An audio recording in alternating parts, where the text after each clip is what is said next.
We've gone through 2 weeks in the NFL, and we have, I would possibly say, the most injuries I have seen in a 2-week period to superstar players for your fantasy roster in an extremely long time. What do you do? Where are you going to go? We're going to get you ready for that right here. Plus, some Thursday night bets on the Spiking the Pigskin podcast with your host right here, Tony Cutillo, powered by Window Sports.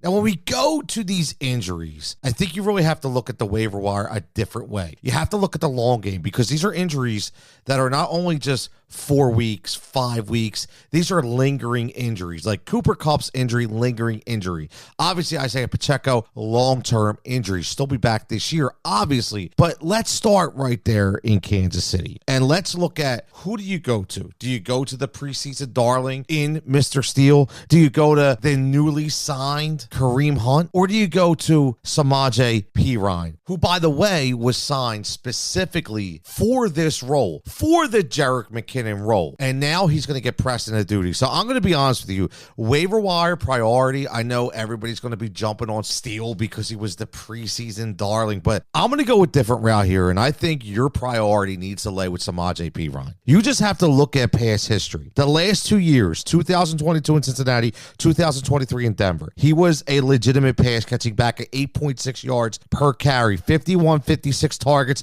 respectively. Okay, 38 in Cincinnati for catches and 50 in Denver in 2023. Obviously, that was last year for 455 in a Sean Payton-style offense, which is very close to what Andy Reid likes to run. And Andy Reid likes to trust people. I know they're bringing back Kareem Hunt, but you have to remember, Kareem Hunt, we don't know how healthy he is, how in shape he is. You got to give him a couple weeks. And if you're allowed Perine to get cemented into a system that he's been already familiar with, that's where you want to go, especially in a high-powered offense that consistently shows that Travis Kelce is taking a step back. So Samaje Perine is my guy I want to own. Also, how about we go to the land of New England and a guy who I was touting all offseason from a tight end position that has a ton of value after those top three guys, and that's Hunter Henry. Hunter Henry is Jacoby Brissett's best friend. Hunter Henry will be everybody's best friend no matter who the quarterback is out there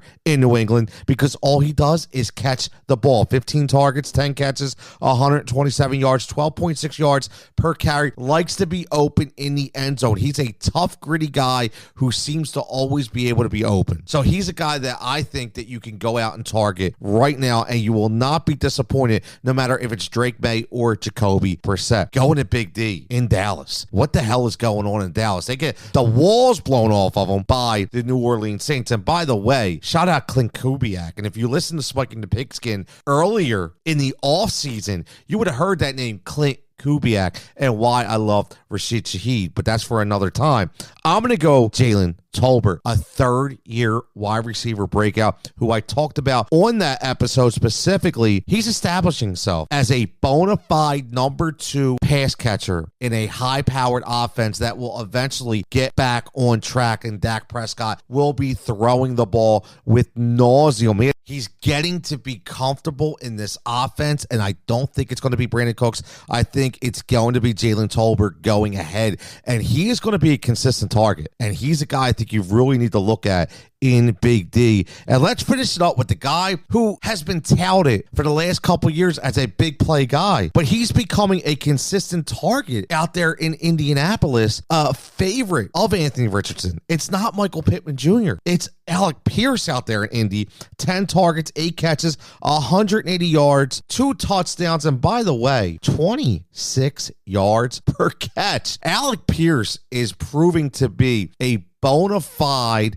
red zone gem because of the way Anthony Richardson just runs all over the place. He seems to be the guy that always tends to get open. So he's the guy I'm going to look at on this waiver wire this week. So we're going to go Tolbert, we're going to go Henry, we're going to go Alec Pierce, and we're going to go Samaje Perine. They're the 4 guys that I think that you really need to zone in on. I know everybody's going to have the favorites. Let's not talk about the favorites. We're talking about people that maybe nobody else is talking about. I know some of these guys have been mentioned, but I don't think as heavy as I am giving them to you. Now let's get into Thursday Night Football. And And every single Thursday night, we drop a lot of bets. We drop parlays. You'll see me get on there with some Jigsaw crazy parlays. And make sure you're getting locked in to windailysports.com. 50% off still with the code word HEAT because you're listening to this podcast. You can get a month for $25. You can get a quarterly, which is 3 + 1 4 months for $75. Oh, and by the way, you can get a year for $250. I can tell you, man, there's been so many people that have signed up for that deal that are loving it over the past 2 weeks. Jason Mizrahi posted in our premium Discord the ladder bet for Josh Jacobs. People hit over $5,000 just this week.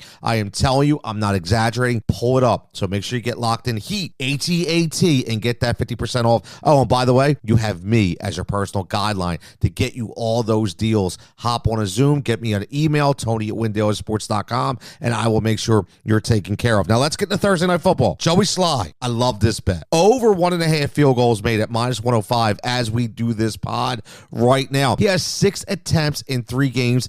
And this New England offense with Ramondre Stevenson, who we're going to get in a minute, is an old school type offense under Gerard Mayo that just likes to pound the rock and just likes the short passing game. And I like this because they're always ready to settle for points. Take the points when given. And Joey Sly has had 6 attempts in the last 3 games, and there's no reason for me to believe that on a Thursday night game, you saw what happened last week, you saw what happened in the first week. There has been a ton of field goals on Thursday night because it's a short week. Everybody's a little rusty. Everybody's a little tired. So it's easy for them to kick the ball. So I like Joey Sly over 1.5 field goals made at -105. Now, speaking of Ramondre Stevenson, the bell cow in New England, he has gotten at least 20 attempts, 25 and 21 in his last 2 games. It's, again, because of the way the offense is flowing. His over right now is at 16.5, a little juice at -115, but still a very attainable bet and very valuable in the sense that you put a couple extra shekels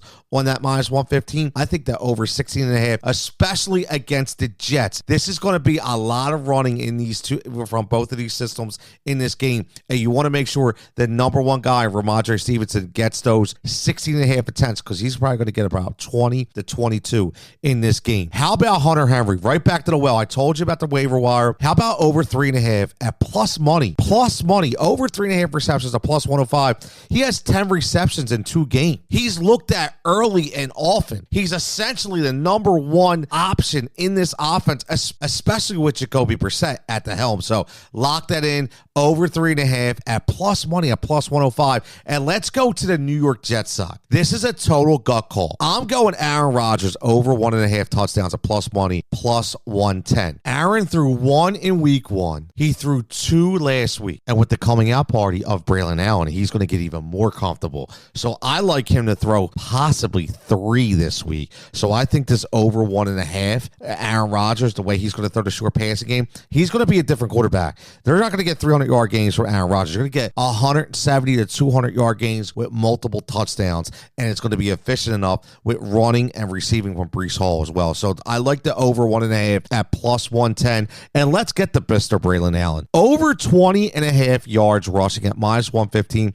Listen, he had 5 yards per carry, 33 yards last week. They just started to throw him in there. He didn't take away from Breece Hall. Okay, Breece Hall still got his rushing and receiving. Didn't get the tutties. I get it. But at the end of the day, Braylon Allen will be on the field to spell Breece Hall. And they are going to be a run style of attack to keep Aaron Rodgers at bay, to keep the pressure off of him and that Achilles. Remember, he's a 40-year-old quarterback who's still recovering from a major injury. So you do not want to see him on the ground. And how do you keep him upright? You limit the attempts at under 30 and you rush the ball a lot. So I like Braylon Allen over 20.5 yards at -115. That's it, people. I told you we're going to keep this simple. Okay, you got your 4 waiver wire priorities. You got the Thursday Night Football bets. This is Spiking the Pigskin. This is Tony Jigsaw Cutillo. As always, make sure you get locked in so you can get all the premium bets that we throw in there, all the deals. Use that code word HEAT, HEAT, and make sure you keep tuning in every week to Spiking the Pigskin to see who's going to cash those tickets next.